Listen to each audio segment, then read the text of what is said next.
Hey everybody, welcome back to another video. I am back in the greenhouse this morning and it is cold today. Um, as you can see, I've got all my lettuces and other greens covered with row cover because it's like the other night it went down to -5 degrees Celsius, and when it gets that cold, I like to just cover the plants with something just to give them some extra protection from the the elements. So hopefully they'll all be all right. Today I wanted to share some of my thoughts on the topic of conventional versus organic produce. I think this is something that is important to talk about. It's something that I've thought a lot about over the years, and I've kind of changed my opinions on over the years. I think for a long time I used to be very hard line about, like, I only want to buy organic stuff. I only want to eat organic fruits and vegetables. And I still think that in general, I think that's probably, like, if you have unlimited money and everything, I think that's probably like the best.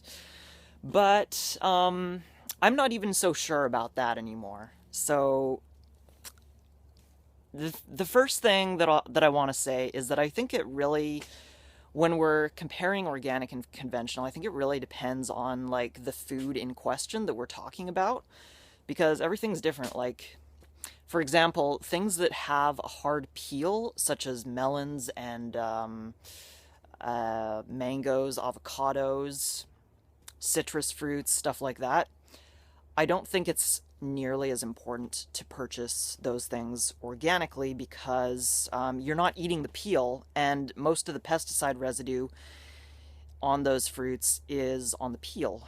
And a lot of those fruits generally are not as heavily sprayed as things like apples and frozen berries, things like that. I think things that you eat, the outside, the outer skin, I think are very much more important to buy organic, and I still do only consume organic apples, organic berries, organic greens. I think all those are, like, you have to prioritize. If you're on a limited budget, you have to prioritize what you're going to buy organic, what you're going to buy conventional. So that would be my first I don't want to say just my first recommendation is to buy organic for things that you eat the outside, and non-organic for things that you don't eat the outside. Bananas, I feel like, are a little bit of a wild card because it's such a huge industry, and the industry is basically dominated by just a handful of really big, huge conglomerates that have a long history of human rights abuses and environmental degradation. I personally always try and purchase fair trade bananas if possible, and if that is impossible, organic would be next best. But even with organic bananas, like, they still, like, grow them on huge, massive plantations that they spray the crap out of, and there's just, yeah, there's a lot of bad stuff in the banana industry. But at the same time, there's such an important food as a raw vegan that I think it's, like, basically, I think if you have access to fair trade bananas, buy them and pay that extra. It's worth paying that extra bit more for them, because especially if you eat a lot of them, because of those issues with bananas. Now, the other thing to keep in mind with the organic versus conventional debate is that just because something is organic does not mean that it's not chemically sprayed. The only difference is that on organic farms, they use organic pesticides. Like, they still spray organic crops, right?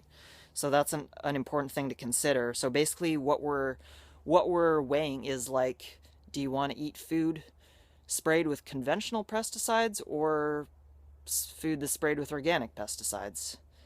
I I mean, I personally still prefer organic pesticides, I guess, and I definitely think that the best option is to grow as much of your own stuff as possible or buy local food as much as possible.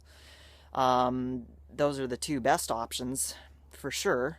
But unfortunately, if you live like I do in a place like Canada or another northern climate country, that's not really possible for like 10 months out of the year. So you kind of have to make do with what's available in the grocery store.